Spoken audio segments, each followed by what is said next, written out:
वास्तुशास्त्र रे टाइली रो व्यवहार दर्शक बंधु टाइली रो रंग एवं यह गुणवत्ता होची गुरुत्वपूर्ण। टाइली जे केवल आमे आजिकाली समय रे टाइली रो व्यवहार करूछे ता नुहे, बहु पुरा कालरू आमर ए टाइली रो व्यवहार हे आसुथिला। कालक्रमे आमे जतबेले आधुनिक जुगरे वर्तमान आसी पहुंचीचे, वर्तमान आमे विभिन्न रंगर टाइली सब उपलब्ध होउची। घरर फ्लोर तयारी करिया पई, चटाण तयारी करिया पई, घरर कांथ तयारी करिया पई, हमर बाथरूम टॉयलेट आदि विभिन्न प्रकार वास्तु क्षेत्र रे आमे टाइली रो व्यवहार करूछे। तबे टाइली शीत दिन रे जे भली अधिक ठंडा न हुए एवं खरा दिन रे बा ग्रीष्म काल रे जेमती अधिक गरम न हुए सेथि प्रति ध्यान देवा सहित वास्तुशास्त्र आधार रे बा वास्तुशास्त्र पृष्ठभूमि रु टाइली रो रंग किभली हवा दरकार एक कथा हमर जानिबा मध्य निहाती आवश्यक। तेबे आपण मानकर अनुरोध क्रमे मु नै आसीची आज रे स्वतंत्र उपस्थापना वास्तुशास्त्र रे टाइली रो रंग, टाइली रो व्यवहार। नमस्कार दर्शक बंधु, मु ज्योतिर्विद और वास्तुविद सूर्य स्वागत जनाउछि मोर आज रो ई यूट्यूब कार्यक्रम को। वास्तुशास्त्र नियम अनुसार जदि आमे देखिबा ताहले विभिन्न प्रकार रो जोन रे वास्तुशास्त्र रे आमे विभिन्न रंगर टाइली रो व्यवहार करि परिबा। एपरि क्षेत्र रे कोन हुए दर्शक बंधु गोटे समस्या हुए जे वास्तुशास्त्र पृष्ठभूमि रे जदि आमे टाइली रो व्यवहार करूछे ताहले आमर घर विभिन्न रंगर आवश्यकता पड़िबो, विभिन्न रंगर टाइली रे आवश्यकता पड़िबो। आमे एते रंगर टाइली तो व्यवहार करिया नाही, तेणु आमे जेतिकी टी रंगर टाइली व्यवहार करिबा एवं घरर केउ दिगरे ई रंगर व्यवहार करिबा एई संपर्क रे आज आमे जानिबा। तेबे वास्तुशास्त्र नियम आधार रे घरर उत्तर दिगरे आमे कला रंगर टाइली व्यवहार करिबा दरकार। ईशान्य भागरे आमर घरर साधारणतः ईषत हलदिया बा आकाशी रंगर टाइली व्यवहार आमे करिबा दरकार। पूर्व दिगरे आमर सबुज रंगर रखिबा दरकार टाइली एवं अग्नि कोण रे आमे बैगणी रंगर टाइली रो व्यवहार करिबा। दक्षिण पटरे आमे लाल रंगर टाइली व्यवहार करिबा। एहा छडा नैऋत्य कोण रे मध्य आमे लाल रंगर टाइली व्यवहार करि परिबा। पश्चिम दिगरे आमे धला रंगर टाइली व्यवहार करिबा। तबे ए जे भिन्न भिन्न प्रकार रंगर टाइली भिन्न भिन्न प्रकार दिगरे व्यवहार करिवार कथा मु आज आपण मन को कहूची। एक कथा कहिबार कारण होउची जे आमर पंच तत्व को नेकिरी बा पंचभूत को नेकिरी ई जे वास्तुशास्त्र रो जो रहिची मुख्य एलिमेंट्स बा उपादान एहार विभिन्न दिगर तत्व को नै जेभली उदाहरण गोटे छोटिया उदाहरण टे दबा को चाहिबी जे आमर घरर अग्नि कोणटी अग्नि तत्वर प्रतिनिधित्व करूचंती। तेणु ए जगार जदि आमे जल तत्व संबंधित रंगर टाइली व्यवहार करिबा ताहले अग्नि तत्व निर्वापित हो जिवो बा अग्नि तत्वर परिमाण से दिगरु ह्रास पाइबो। एथर आपण बुझी परले जे ई कथा को जदि आमे पुंखानुपुंख भाबरे आलोचना करिबा, आलोचना हमर व्यापक हे जिवो, विस्तृत हे जाउथिबा कारण हेतु मु खूब संक्षिप्त रे गोटे छोटिया उदाहरण टे रखिदी काहे कि केउ दिगरे केउ प्रकार रो टाइली रो रंग रो व्यवहार आमे करिबा। तेबे दर्शक बंधु भिन्न भिन्न प्रकार रो रंगर टाइली आमे भिन्न भिन्न स्थान रे जतबेला आमे व्यवहार करूछे हुए तो एमिति हेई पारे दर्शक बंधु आम घरटी हररंगी हेई जाई पारे, विभिन्न रंगरे रंगायित हेई जाई पारे। तेबे आमर विभिन्न प्रकार टाइली जदि आमे वास्तुशास्त्र आधार रे व्यवहार करिबा जदि आम पक्षरे संभव हेई न पारुची, आमर घरर चटाण बा घर जदि विभिन्न प्रकार रंगरे रंगायित हेई जाउची बोली आपण मने करूछंती ताले एपरि क्षेत्र रे ईषत हलदिया रंग बा गेरुआ रंग जोटा आपनकर माटिया रंग भी कहि पारंती आपण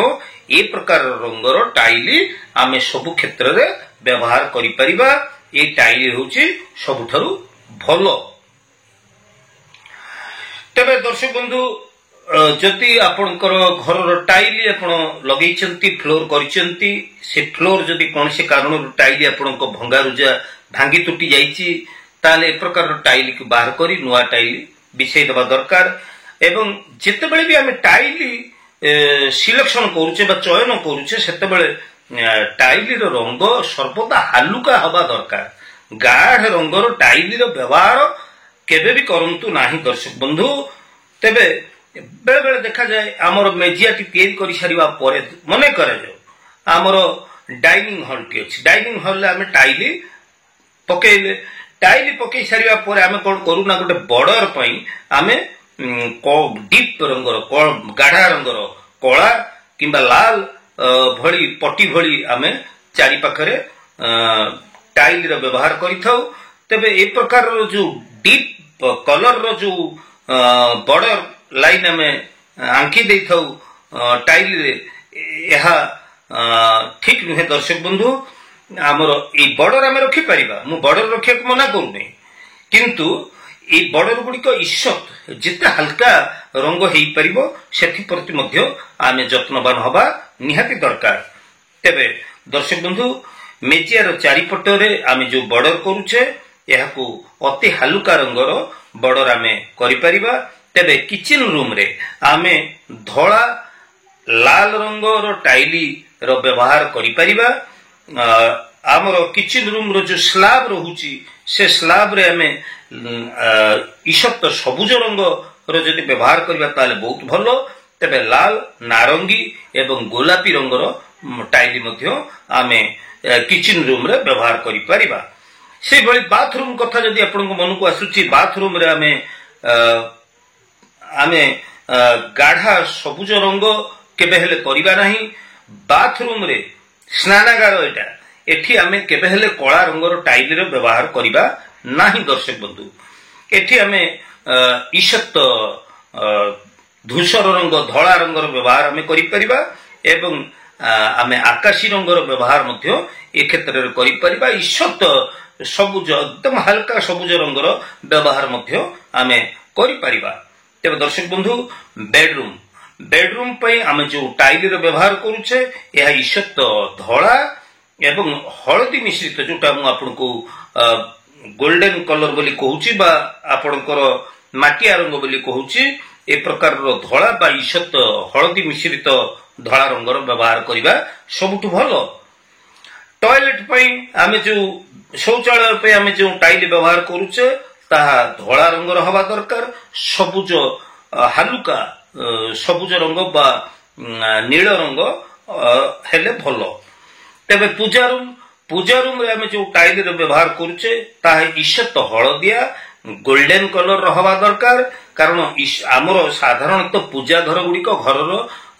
ऐशान्य भाग रे ही आमे रखी थाउ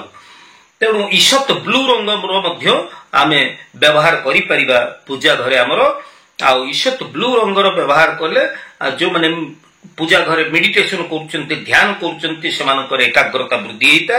आ बालकोनी आमर जदि बालकोनी रहिछि बालकोनी रे आमे ईशत माटिया रंग गेरुआ रंगर व्यवहार करि परिबा एवं जो गुड़िक सब स्ट्राइक हेइथाय आपणकर धरंतु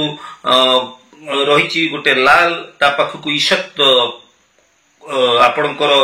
धला रंग रहिछि ता पाखकु ईशत कला रंग रहिछि ए प्रकार रंग गुड़िकर व्यवहार आमे छवि छबिला रंगर व्यवहार आमे करि परिबा